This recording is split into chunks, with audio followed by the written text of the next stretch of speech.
Hello నమస్తే Revanth Reddy sir.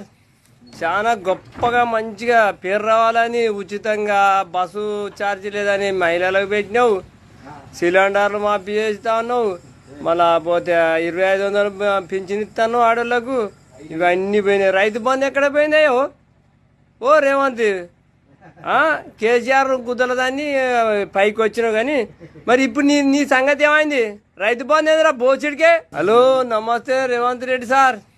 చాలా గొప్పగా మంచిగా పేరు రావాలని ఉచితంగా బస్సు ఛార్జీ లేదని మహిళలకు పెట్టినావు, సిలిండర్లు మాఫీ చేస్తా ఉన్నావు, మళ్ళా పోతే 2500 పింఛన్ ఇస్తాను ఆడోళ్ళకు.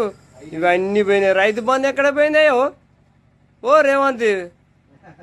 కేసీఆర్ కుదలదాన్ని పైకి వచ్చినావు కానీ మరి ఇప్పుడు నీ నీ సంగతి ఏమైంది? రైతు బంధు ఏదిరా బోచిడికే. హలో నమస్తే రేవంత్ రెడ్డి సార్. చాలా గొప్పగా మంచిగా పేరు రావాలని ఉచితంగా బస్సు ఛార్జీ లేదని మహిళలకు పెట్టినావు, సిలిండర్లు మాఫీ చేస్తా ఉన్నావు, మళ్ళా పోతే 2500 పింఛన్ ఇస్తాను ఆడోళ్ళకు. ఇవన్నీ పోయినాయి. రైతు బంధు ఎక్కడ పోయినాయో ఓ రేవంత్. కేసీఆర్ కుదలదాన్ని పైకి వచ్చినావు కానీ మరి ఇప్పుడు నీ నీ సంగతి ఏమైంది? రైతు బంధు ఏదిరా బోచిడికే.